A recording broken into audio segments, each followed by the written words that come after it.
I'm Andrew Schwartz, and you're listening to The Truth of the Matter, a podcast by CSIS where we break down the top policy issues of the day and talk with the people that can help us best understand what's really going on. To get to the truth of the matter about the 90-day suspension of the trade war between the U.S. and China that happened just today on May 12th, we have with us none other than Scott Kennedy, Senior Advisor and Trustee Chair in China Business and Economics, and Phil Luck, the Director of our Economics Program and Scholl Chair in International Business. Guys, welcome. This is sort of an emergency podcast. It is, and happy to be here with you, Andrew, and with Phil. All right, so first, let me ask you guys, on this China deal, why now? Why did the United States and China come to this agreement? I know they were negotiating over the weekend in Switzerland. Why now? Well, so I'm trying to be more positive these days about these things. So I'm going to do this in kind of like a compliment sandwich way. I mean, I think, look, it's good that they're talking. It's good that we got this deal. That's excellent. I think the main reason is, and I'm actually happy to have it happen as fast as it is the tariffs were just so incredibly high, especially on the U.S. side, that they were essentially an embargo on trade. And pretty soon we were going to get to a place where we'll still see the impacts of this coming over the next few weeks. But if this impacts had come into being when these policies were still in place, I think the administration was really pretty worried about that. Scott, what do you think? I would agree with Phil that the economic costs of this were beginning to become much more obvious, not just the market volatility, but potential shortages, inflation, the rare earths restrictions that the Chinese imposed, those were going to bite soon. And I think this also just was becoming a political weight around the administration's ankles, as well as diplomatically hurting them in their efforts to achieve progress in Ukraine and a bunch of other foreign policy things. So finding a way to walk this back was really very important to them, and the Chinese were not going to get in their way. All right, so I want to ask you about the China part of this equation in a minute. But before I do, I just want to ask you guys, who blinked? Was it the U.S.? Was it China? Did we both blink? Who blinked? I guess I'll start with that. I think that, the administration got the ball rolling. Yes, China's got industrial policy out the wazoo that everyone has been upset with for a long time. They've been de-risking forever. But this round was really initiated by the administration's tariffs, the fentanyl-related tariffs, and then Liberation Day. And the Chinese retaliated, and it was the Trump administration that was most in need of an off-ramp. Yet China's economic problems still, but nevertheless, it was the administration that needed to change the story, and they accepted the Chinese demands to roll the tariffs back pretty far. Phil, the president said we don't want to hurt China. Do you believe that the U.S. blinked or China blinked? What do you think? Yeah, I mean, look, they both sort of like walked back from sort of the precipice of where we were. So that in that sense, I think that's, it's a lot of maturity potentially on both sides. But I mean, from the standpoint of, this administration is pretty clear. If you retaliate, we're going to go guns blazing. And by that metric, that didn't really, work out so well, right? The PRC retaliated. We got in this escalation cycle. We got to a spot where nobody was happy. And then the president pretty openly was talking about how the tariffs were too high, even before his negotiators started negotiating. So, I think by that definition, I call that a pretty solid blink. Okay. So let me ask you both. Scott, you first. Were there any meaningful concessions beyond the agreement that they made to continue discussions? Not really. I do think that the drawdown in tariffs back to somewhere way, way beneath where they were is a significant business will give a significant sigh of relief. Markets are already responding positively. American farmers and other exporters, importers will, and so this will be positive for a while for the president. In terms of U.S.-China relations, I don't, what this now sets up is what will they do for the next 90 days? Will they use this mechanism to actually have structured negotiations to deal with the issues that the U.S. has with Chinese industrial policy and the trade deficit, and that China has with American technology restrictions and unpredictability? Will they deal with those, or will they just use this time to prepare for the next round of escalation? I think that's what we aren't. Phil, what's your analysis here? Yeah, I think I agree with that. I mean, the first thing I would say, tariffs are coming down. That's great. There's, even with this sort of like, pullback, they're still really pretty high, right? Especially on our side, right? So Right, the because they're markets are now they're now at 30%, as opposed they're to 30. 145%. They're at 30%, which is still really high. That's a pretty high tax, right? And then my understanding, I mean, again, some of these details I have not fully absorbed, or some of them are not quite out there entirely. It seems to me that's the 30%, but on top of that, you've got the sectoral tariffs, and then you've got some other like so 30% I think is the floor right now. So tariffs are probably even higher than that. And again, that's a 50% tax on anything we import from the United States. Now they can falls up to that, so that's still high, right? Uncertainty is also still high, right? So if you're a firm and you want to do any investment in capital stock that where your business depends on importing or exporting to the PRC or China from either of those places, good luck making a solid, decision right now about how your level of capital investment should do, right? So markets are happy. That's because again, we're in a better spot, but like we're not in a great spot. And that's largely what I would say at this point.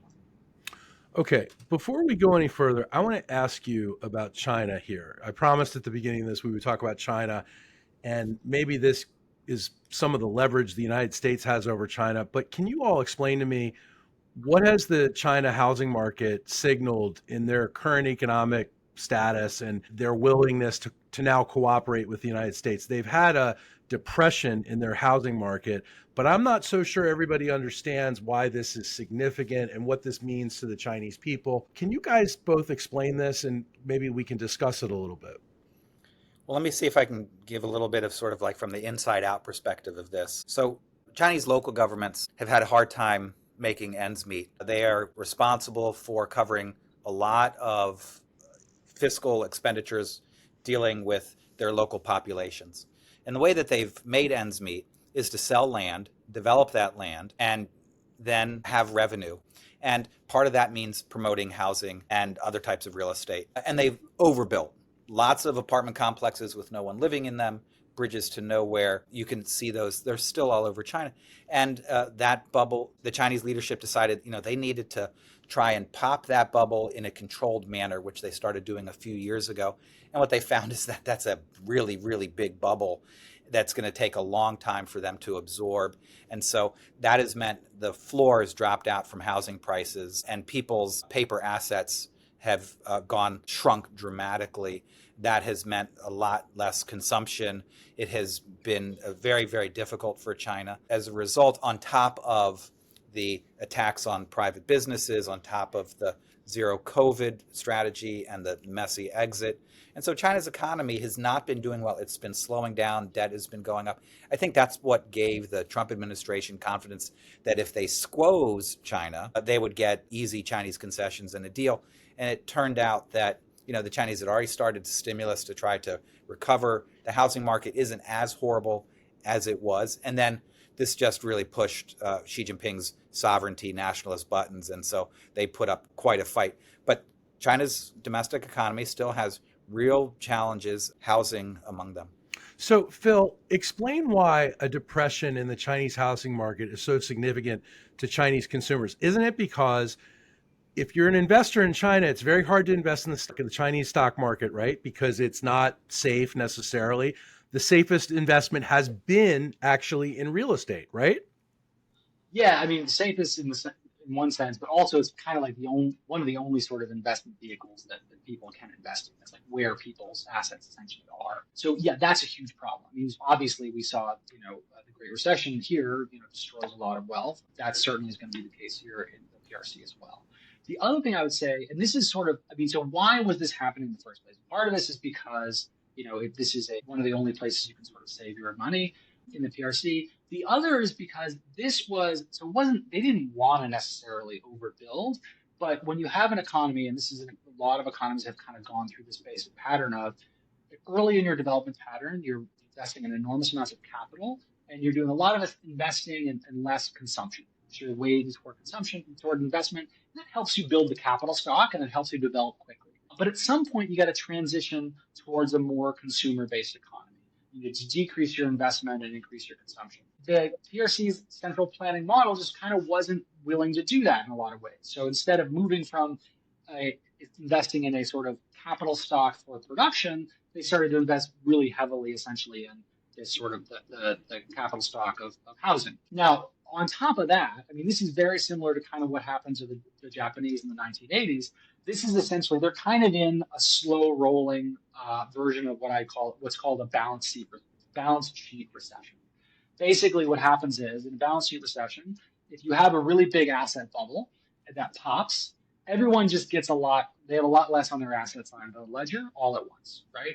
Now, if you're an individual and all of a sudden you've got less on your asset side, you should try to, bring down your liabilities, right? You should try to get your sort of financial house in order. That's fine for an individual, but if an entire economy tries to do that at the same time, that's a lot of people trying to decrease their liabilities, and that's a decrease in consumption, right? So it has this macroeconomic effect. So what we learned out of the 1980s was in that kind of situation, you really got to stimulate consumption. You got to basically force people to consume. The problem here, and Scott knows way more about this than I do, so I'm gonna tread lightly here. There's kind of two things. One, it's hard to stimulate consumption when people have this much uncertainty about like the assets they have are decreasing in value. Don't feel there's a lot of headwinds in their economies. They just don't feel very confident. And this is where I definitely don't feel confident. She doesn't seem super interested in like very robust social safety net type programs. It just doesn't seem to be sort of his ethos. But I don't know, Scott, if you correct me there. There's nothing need to correct. I think you're right on the money. I do think that they are not at the beginning of the housing crisis. They're toward the end of it. They still have to now figure out which real estate firms they're going to let close, which ones they're going to rescue, what they're going to do with that stock of housing. And then they have to figure out if they're going to, as you said, are they willing to invest in the social safety net to raise consumption? And if they do that, then that will mean that they don't have to depend so much on exporting stuff to us and the rest of the world. And it's, in a very odd sense, a potential win-win. I don't like to use that phrase very often, but I think, Andrew, you've touched on the heart of the matter, that this domestic Chinese economic problem is one of the keys to solving their challenges with everyone else. All right, so let me just back up for a second and clarify this a bit. So if the housing market is the primary investment vehicle for most Chinese, or for a lot of Chinese, and remember, we all in the United States think of China as a communist country and don't realize that it doesn't have a social safety net or a robust one like we do here. In fact, they refer to us as socialists here because we have Social Security, we have Medicare and Medicaid, we have programs.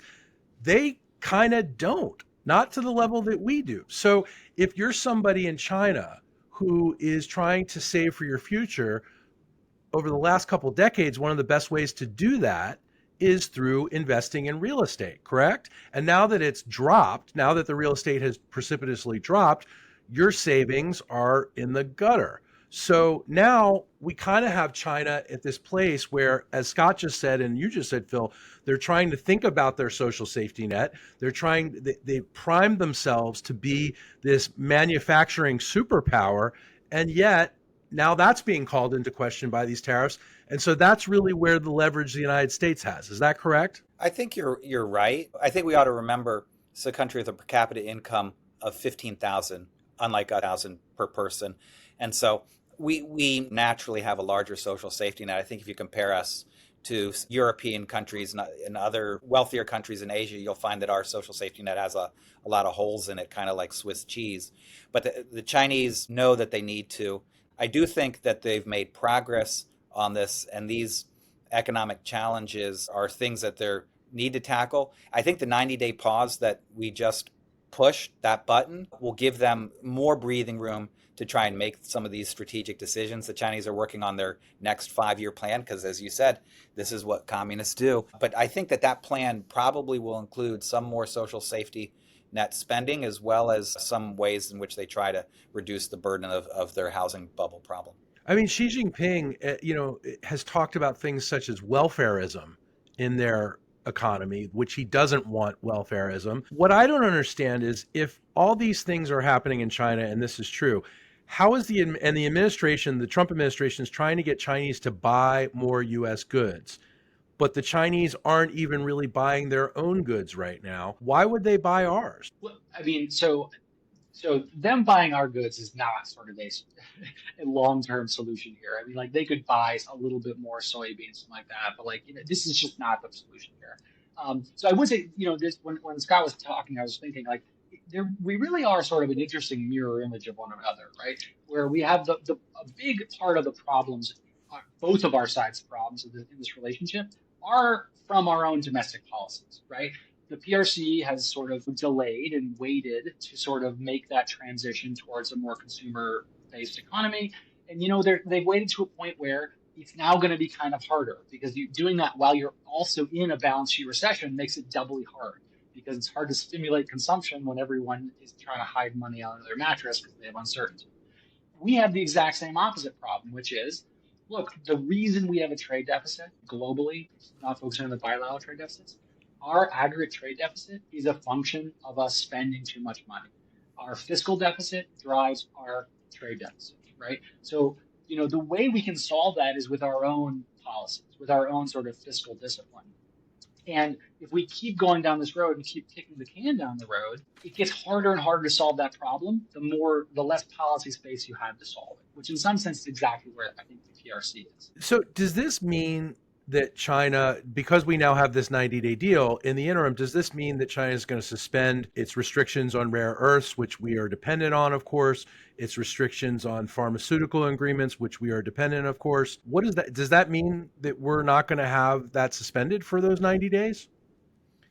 So the agreement that they issued this morning calls for suspending just about everything that both sides announced post April 2nd.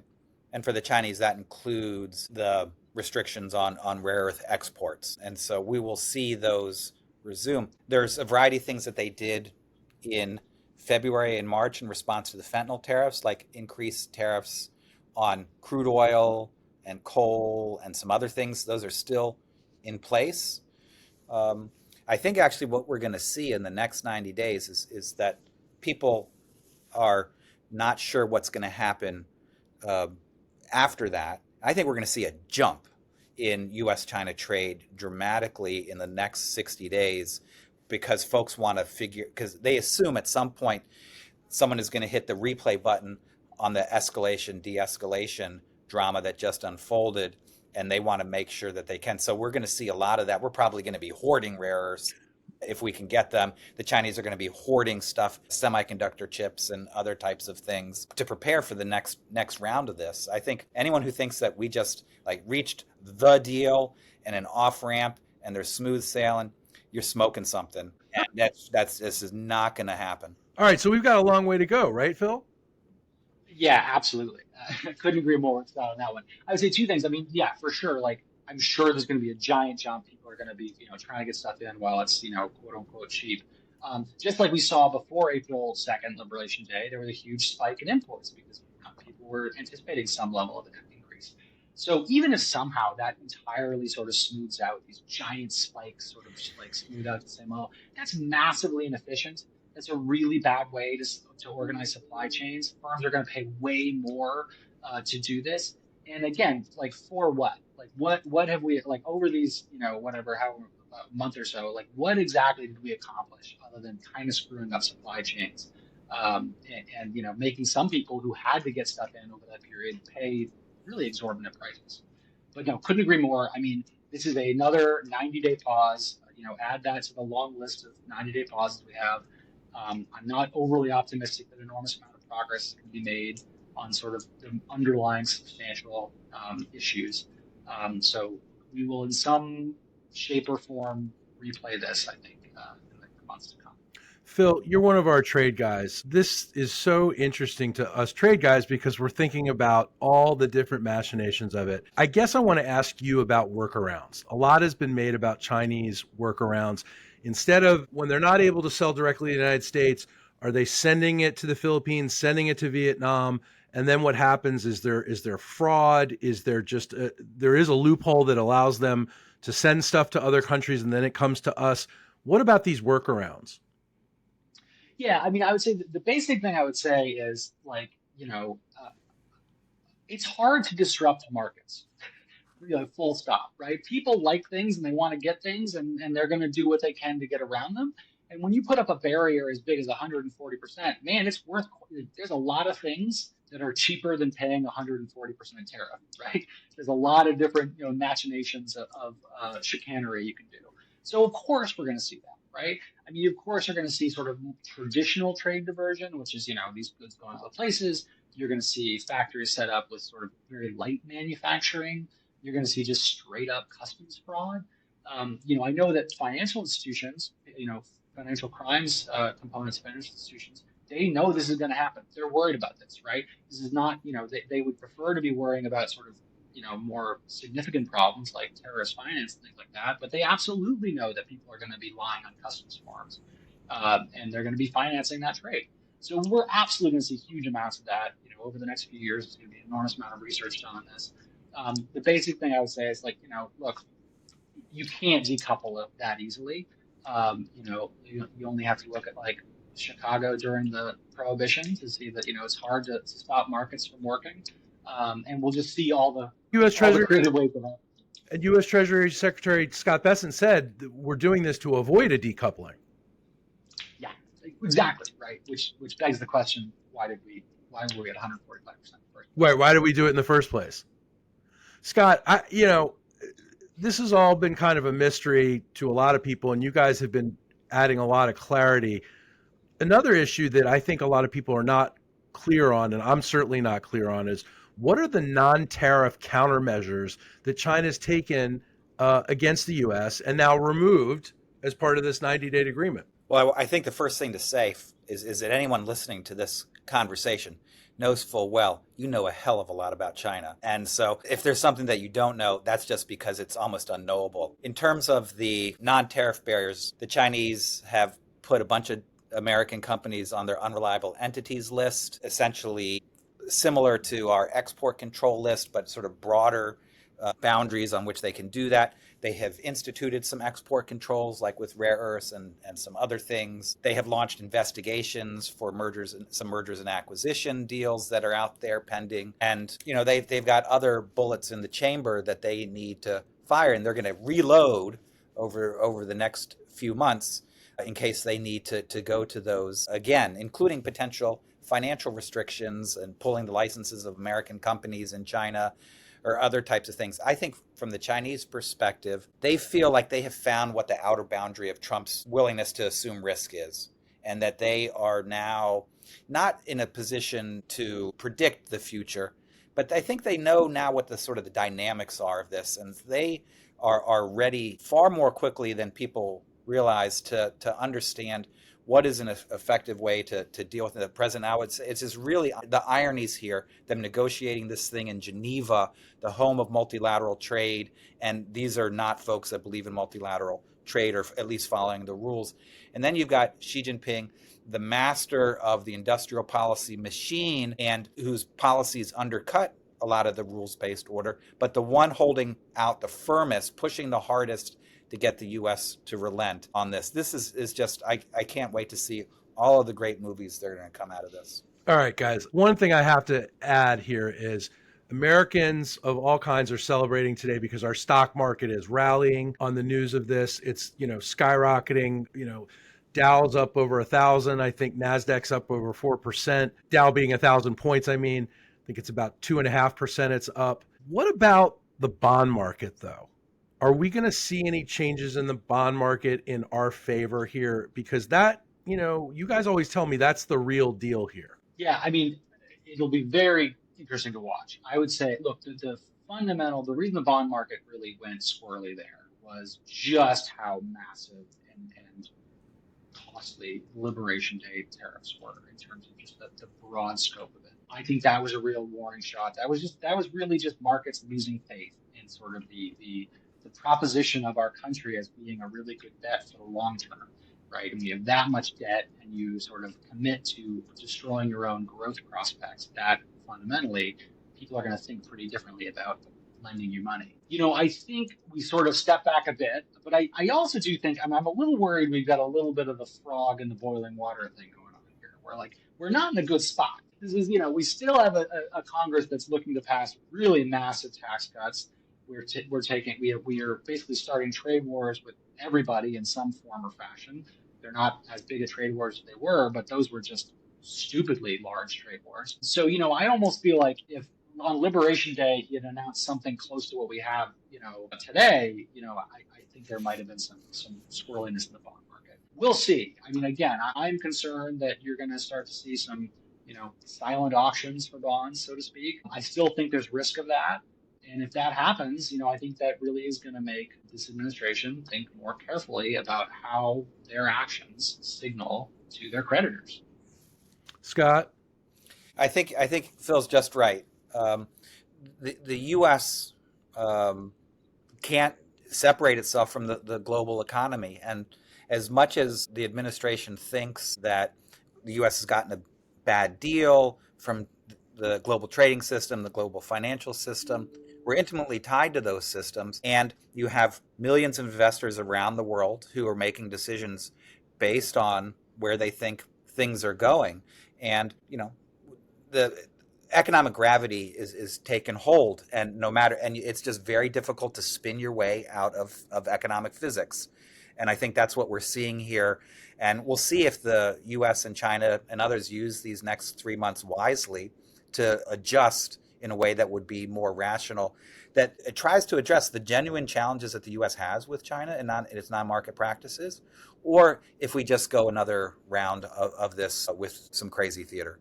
So just to sum up, what I'm hearing from you guys, I think, is that this could be good. This could be the beginning of something good, but it all depends. Both of you are nodding your heads. Yeah, exactly. The world is better than it was yesterday. Directionally, we're doing better. Okay. All right, guys. As always, thanks so much for sharing your insight. I know that in these 90 days, we're going to be talking a lot more about this. So we'll have both of you back. Thanks a million. Thank you. Thanks a lot. Hey, that was good. If you enjoyed this podcast, check out our larger suite of CSIS podcasts. From Into Africa, The Asia Chessboard, China Power, AIDS 2020, The Trade Guys, Smart Women, Smart Power, and more.